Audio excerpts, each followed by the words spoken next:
Bienvenue à cette mini-méditation spéciale Pâques. Le psaume 22 nous permet de sonder à la fois la croix et la résurrection. La croix cette semaine, la résurrection dans la MMM de la semaine prochaine. Il ne faudrait pas sous-estimer le degré des souffrances par lesquelles David passe.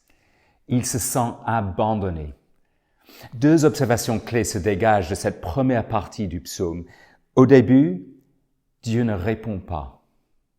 Et cette plainte continue jusqu'à la fin de la section où nous lisons « Tu m'as répondu ».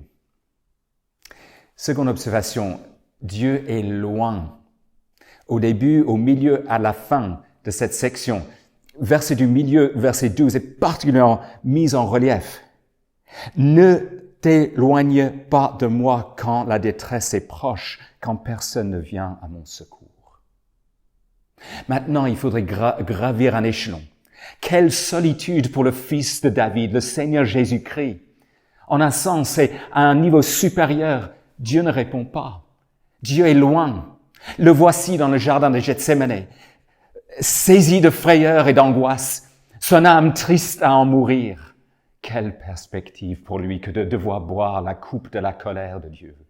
Quel prix pour lui que celui d'être blessé à cause de nos transgressions, brisé à cause de nos fautes, d'assumer la punition qui nous donne la paix. Oh mon Dieu, pourquoi m'as-tu abandonné? Si Jésus fait face à la solitude et à l'abandon, cela veut dire que nous, croyants en Jésus-Christ, ne seront jamais abandonnés. Mais nous pouvons avoir l'impression d'être abandonnés par Dieu.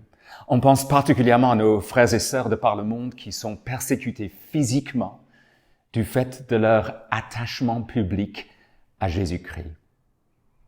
Mais dans la perspective de ce psaume, toute personne qui est au bénéfice des souffrances de l'affligé fait partie des affligés. L'affligé, c'est au final Jésus-Christ. Les affligés, c'est son peuple. Nous sommes solidaires de Jésus et nous pouvons reprendre ce psaume à notre compte. Et dans nos meilleurs moments, nous reconnaissons que c'est un privilège de souffrir pour le Christ. Après avoir annoncé l'Évangile, par exemple. Connaître la communion à ses souffrances, c'est même notre ambition. Mais ce n'est pas là toute l'histoire, comme nous le constaterons dans une semaine.